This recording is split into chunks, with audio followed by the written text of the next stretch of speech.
Hi, എന്തൊക്കെയാ വിശേഷം? എല്ലാവരും സുഖമായിട്ടിരിക്കുന്നോ? ഇന്നിപ്പോൾ പച്ച ചീരയും കോണൊക്കെ കണ്ട് എല്ലാവരും വിചാരിക്കുന്നുണ്ടാവില്ലേ എന്താ ഇന്നത്തെ പരിപാടിന്ന്. പച്ച ചിക്കന് ശേഷം ഞാൻ അവതരിപ്പിക്കുന്ന അടുത്ത നാടകമാണ് പച്ച പാസ്ത. അപ്പം പച്ചയിൽ ആരോ എനിക്ക് കൈവശം തന്നിട്ടുണ്ടെന്നാണ് തോന്നുന്നത്. അപ്പോൾ നമുക്ക് പച്ച പാസ്തൻ്റെ റെസിപ്പി നോക്കിയാലോ. അപ്പോൾ ഈ പച്ചക്കറികളൊക്കെയാണ് ഞാൻ എടുത്തത്. ഈ വെളുത്തുള്ളി ഒഴിച്ച് ബാക്കി എല്ലാ പച്ചക്കറിയും നമുക്ക് കസ്റ്റമൈസ് ചെയ്യാം കേട്ടോ. കസ്റ്റമൈസ് ചെയ്യാന്ന് പറഞ്ഞാൽ നമുക്ക് ഇഷ്ടമുള്ള നമ്മളെ കയ്യിലുള്ള പച്ചക്കറികളൊക്കെ ഉപയോഗിക്കാം. പിന്നെ ഈ ചീര ഞാനിവിടെ പാലക്കാണ് ഉപയോഗിക്കുന്നത്. അല്ലാണ്ട് നമ്മളെ നാട്ടിലൊക്കെ വേറെ കുറേ തരം ചീരകൾ കിട്ടൂലേ, അതിലൊക്കെ എത്രത്തോളം ഇത് നന്നാവുമെന്ന് എനിക്കറിയില്ലേ. നമുക്ക് പാലക്ക തന്നെ ഉപയോഗിക്കാം. വെള്ളം കുറച്ച് ചൂടാക്കിയിട്ട് ഈ പാലക്കൊന്ന് അതിലിട്ടിട്ട് ഒന്ന് വേവിച്ചെടുക്കണേ. ഓവർ വെന്ത് പോകരുത് കേട്ടോ, ഒരു പാകത്തിന് ഒന്ന് വാടി കിട്ടിയാൽ മതി. ഇതിൻ്റെ ഒരു പച്ച ചോവല്ലേ അത് മാത്രം ഒന്ന് കിട്ടിയാൽ മതി. അപ്പോൾ നമ്മൾക്ക് ഇത് അടിച്ച് പാസ്തയിലേക്ക് ചേർക്കുന്ന സമയത്ത് ആ ഒരു കുത്തലുണ്ടാവില്ലല്ലോ, അതിന് വേണ്ടിയിട്ട് മാത്രമാണ്. വേവിച്ചെടുക്കുക പുഴുങ്ങിയെടുക്കുക എന്നൊന്നുമല്ല ഇതിന് പറയേണ്ടത്. നമ്മൾ സ്റ്റൈലായിട്ട് ബ്ലാഞ്ച് ചെയ്തെടുക്കുക എന്നൊക്കെ പറയണം. പക്ഷെ നമുക്കതൊന്നും വേണ്ട, നമുക്കിത് പുഴുങ്ങിയതാ ഇപ്പോൾ തന്നെ റെഡി ആയിട്ടുണ്ട് കേട്ടോ. അപ്പോൾ ഇനി ഇത് വെച്ചോണ്ടിരുന്നാൽ അധികം വെന്ത് കലങ്ങിപ്പോവും. അപ്പോൾ നമുക്കിത് മാറ്റിയിട്ട് വേറൊരു പാത്രത്തിലേക്ക് ഇട്ട് വെക്കാം. ഈ ഇട്ട് വെക്കുന്ന പാത്രത്തിൽ കുറച്ച് തണുത്ത വെള്ളം കൂടെ ഉണ്ടെങ്കിൽ അടിച്ചെടുക്കുമ്പോൾ അതിൻ്റെ കളറ് പോവില്ല എന്നൊക്കെ ആരോ പറയുന്നത് കേട്ടിട്ടുണ്ട്. നമുക്ക് എന്തായാലും ഇത് അടിച്ചെടുത്തിട്ട് വരാം. ഇത് ജ്യൂസായി വന്നപ്പോൾ ഇതിൻ്റെ കളറ് കണ്ട് ഞാൻ തന്നെ ഞെട്ടിപ്പോയിട്ടോ. നല്ല അടിപൊളി പച്ച കളറല്ലേ. എന്തായാലും ചീരയൊക്കെ നമ്മൾ വിചാരിച്ച പോലെ തന്നെ വന്ന്. ഇനി നമുക്ക് ഈ പാസ്തൻ്റെ പണിയിലേക്ക് കടക്കാം. ഞാനിപ്പോൾ ഇവിടെ എടുത്ത ഈ സ്പൈറൽ പാസ്തയാണ് കേട്ടോ. നിങ്ങളെ കയ്യിൽ ഏത് പാസ്തയാണോ അത് ഏതാണോ വേണ്ടത് അതെടുക്കുക. ഞാനിപ്പോൾ കയ്യിലുള്ള എടുത്തതേ ഉള്ളൂ. ഒരു പാത്രത്തിൽ ഇങ്ങനെ വെള്ളം വെച്ചിട്ട് അതിൽ ആവശ്യമുള്ള ഉപ്പ് ഇട്ടിട്ട് ഈ പാസ്ത നമുക്ക് അതിൽ ഒന്നിട്ട് വേവിച്ചെടുക്കാം കേട്ടോ. ഒരു 5-10 മിനിറ്റ് വേവിച്ചാൽ മതി, അധികം വെന്ത് പോകരുത്. നമ്മൾ ഈ എടുക്കുന്ന പാസ്തൻ്റെ കവറിൻ്റെ മുകളിലുണ്ടാവും ഇതിൻ്റെ കുക്കിംഗ് ടൈം. അതനുസരിച്ച് കറക്റ്റായിട്ട് എടുക്കുകയാണെങ്കിൽ നമ്മളെ ഈ പാസ്ത അധികം വെന്തുടഞ്ഞു പോകാണ്ടിരിക്കും. എന്നിട്ട് വെന്തിട്ട് നമുക്ക് ഇത് വെള്ളം കളഞ്ഞ് മാറ്റി വെക്കാം. ഇനി അടുത്തതാണ് നമ്മളെ പാസ്ത ഉണ്ടാക്കുന്നതിലെ മെയിൻ പരിപാടി. ഈ പച്ചക്കറികളൊക്കെ നമുക്കിങ്ങനെ മുറിച്ച് മാറ്റി വെക്കാം കേട്ടോ.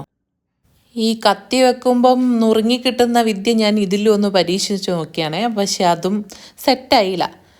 ചിലവർക്ക് ശരിയാവും ചിലവർക്ക് ശരിയാവില്ല എന്നല്ലേ ഏതൊരു മഹാൻ പറഞ്ഞതില്ലേ, അതുപോലെ തന്നെ നമുക്ക് ശരിയായില്ല. നമുക്ക് ഏതായാലും വേറൊരു പാൻ വെച്ചിട്ട് കുറച്ച് ബട്ടറും ഓയിലും ഒഴിച്ച് അതിൽ നമ്മൾ മുറിച്ച് വെച്ച വെളുത്തുള്ളി ഇട്ട് നല്ലോണം ഒന്ന് വാട്ടി കൊടുക്കുക. അതിൻ്റെ പച്ച മണം പോകുന്ന സമയത്ത് നമുക്ക് ബാക്കി മുറിച്ച് വെച്ച പച്ചക്കറികളൊക്കെ അതിലിട്ട് കൊടുക്കാം. പച്ചക്കറികളെല്ലാം കൂടി ഇട്ടാൽ മതി കേട്ടോ, ഓരോന്നായിട്ട് വേവിച്ചെടുക്കുകയൊന്നും വേണ്ട. എല്ലാം കൂടി ഇട്ടിട്ട് അധികം വെന്തു പോവുകയും ചെയ്യണ്ട. നമ്മൾ ഈ പാസ്ത കഴിക്കുന്ന സമയത്ത് ഇടയ്ക്കിടയ്ക്ക് ഇതൊക്കെ കടിക്കാൻ കിട്ടുന്ന രീതിയിൽ വേവിച്ചെടുത്താൽ മതി. പിന്നെ പാസ്തയിൽ നമ്മൾ ഉപ്പിട്ടിട്ടുണ്ടെങ്കിലും ഇതിലേക്ക് കുറച്ച് ആവശ്യമായിട്ടുള്ള ഉപ്പും ഞാൻ എരിവിന് വേണ്ടിയിട്ട് കുറച്ച് കുരുമുളക് പൊടിയും ഇതിലിട്ട് കൊടുക്കുന്നുണ്ടേ. പച്ചക്കറിയൊക്കെ നമ്മളെ ഇഷ്ടത്തിന് ചേർക്കാൻ പറ്റുമെങ്കിലും വെളുത്തുള്ളി മസ്റ്റായിട്ടും ഇതിലേക്ക് ചേർക്കണം കേട്ടോ, എന്നാലേ നമുക്ക് അതിൻ്റെ ഫ്ലേവർ കിട്ടൂ. അപ്പോൾ ഇത് ഏകദേശം റെഡി ആയതിന് ശേഷം ഞാൻ ഈ പാസ്തയിലേക്ക് ഈ പച്ചക്കറികളൊക്കെ ഇട്ട് കൊടുക്കുകയാണേ. എന്നിട്ട് നമ്മൾ പച്ചക്കറി വേവിച്ച അതേ പാനിൽ തന്നെ ഞാൻ കുറച്ച് ബട്ടറും ഓയിലും കൂടെ കുറച്ചും കൂടി ഇട്ട് കൊടുക്കുന്നുണ്ട്. നമുക്കിനി ഉണ്ടാക്കിയെടുക്കാനുള്ള ഈ സോസാണ്, ഗ്രീൻ സോസ് ഉണ്ടാക്കിയെടുക്കണം. അതിന് വേണ്ടിയിട്ട് ഒരു തിക്കാവാൻ വേണ്ടിയിട്ട് ഞാൻ കുറച്ച് മൈദ ഈ ബട്ടറിലേക്ക് ഇട്ട് കൊടുക്കുക. ഒരു 2-3 സ്പൂൺ മൈദ ഇട്ടാൽ മതി. നമ്മൾ ഉണ്ടാക്കുന്ന സോസ് എത്ര തിക്കാവണം ഇതുണ്ടാവുമല്ലോ, അതിനനുസരിച്ച് മൈദ ഇട്ട് കൊടുത്താൽ മതി. എന്നിട്ട് ആ ബട്ടറിലിട്ടിട്ട് ഈ മൈദൻ്റെ പച്ചമണം മാറുന്നവരെ ഒന്ന് ഇളക്കി കൊടുക്കുക. ഞാൻ ഈ സോസിനൊരു എരിവ് വരാൻ വേണ്ടിയിട്ട് കുറച്ച് ചില്ലി ഫ്ലേക്സും കൂടി ഇതിലേക്ക് ഇട്ട് കൊടുക്കുന്നുണ്ട്.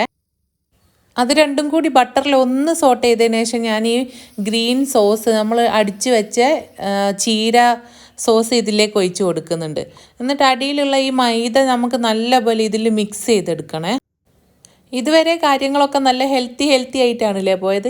ഇനി അങ്ങോട്ട് അങ്ങനെയല്ല കേട്ടോ, കുറച്ച് അൺഹെൽത്തി ആവാൻ പോവുകയാണേ. ഞാൻ കുറച്ച് ചീസ് ഇതിലേക്ക് ഇട്ട് കൊടുത്തിട്ടുണ്ട്. പിന്നെ ആവശ്യത്തിന് ഉപ്പ് ഇടുന്നുണ്ട്. ഈ സോസിൻ്റെ ഉപ്പ് നോക്കിയിട്ട് ഇട്ടാൽ മതിയേ. അതിൻ്റെ കൂടെ തന്നെ ഞാൻ കുറച്ച് ഫ്രഷ് ക്രീമും കൂടി ഇതിലേക്ക് ഒഴിക്കുന്നുണ്ട് കേട്ടോ.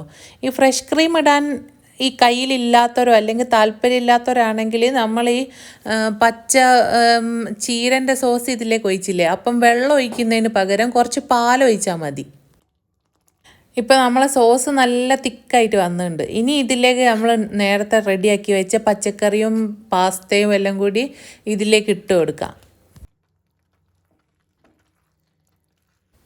ഇതുവരെ പല കളറിൽ കിടന്ന വെജിറ്റബിൾസും പാസ്ത എല്ലാം ഇപ്പം ഒരേ കളറിലേക്ക് മാറി കേട്ടോ. ഇപ്പം മഞ്ഞ കോണും ചുവപ്പ് ക്യാരറ്റും ഒന്നും എവിടെയും കാണാൻ പറ്റുന്നില്ല, ഫുൾ പച്ചമയം മാത്രം. നല്ല അടിപൊളി പാസ്ത ഇവിടെ റെഡി ആയിട്ടുണ്ട്. എല്ലാവരും ഒന്ന് ട്രൈ ചെയ്ത് നോക്കണം കേട്ടോ. ഒരു വെറൈറ്റി അല്ലേ കാണാനും കഴിക്കാനും. അപ്പോൾ നമുക്ക് ഈ പാസ്തൻ്റെ ടേസ്റ്റ് ഒന്ന് നോക്കണ്ടേ. ഞാനും ഇത് ആദ്യമായിട്ടാണ് ഉണ്ടാക്കുന്നത്.